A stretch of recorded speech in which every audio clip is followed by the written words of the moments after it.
مدینہ طیبہ میں آقائے کون و مکان امام الانبیاء حضرت محمد رسول اللہ صلی اللہ علیہ وسلم جلوہ افروز ہے۔ خط کا زمانہ ہے۔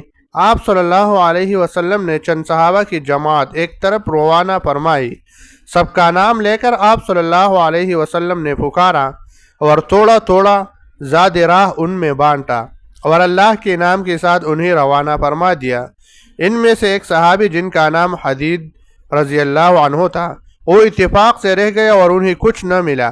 وہ بھوکی ہی چل پڑی، مقام جرب تک پہنچی۔ 7 میل کا یہ سفر پیدل ہی طے کیا اور اللہ تعالیٰ کو یاد کر کے کہہ رہی ہے، اے میری اللہ، تیری پیاری نبی صلی اللہ علیہ وسلم نے مجھے کچھ دیا نہیں، میں نے مانگا نہیں، تو ہی میرا ساتھی ہے، تو ہی میرا پیٹ بھرے گا، تو ہی میری پیاس دور کرے گا۔ سبحان اللہ، الحمدللہ، لا الہ الا اللہ، اللہ اکبر، یہی کلمات طیبات ہی میری غذا ہے۔ یہ کہتے رہے اور چلتے رہے۔ ادھر جبرائیل علیہ السلام حضور صلی اللہ علیہ وسلم کے پاس آئے اور کہا، یا رسول اللہ، آپ نے سب کو زاد راہ دیا مگر حدید رضی اللہ عنہ کو تو دیا ہی نہیں۔ آپ صلی اللہ علیہ وسلم نے فرمایا، اوہ، وہ کیسے رہ گئی؟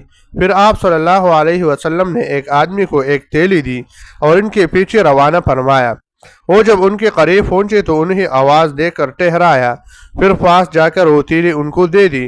انہوں نے وہ تیلی پکڑی اور اس آسمان کی جانب دیکھا اور پکاری، الحمدللہ الذی ذکرنی من فوق عرشہ ومن فوق 7 سماوات۔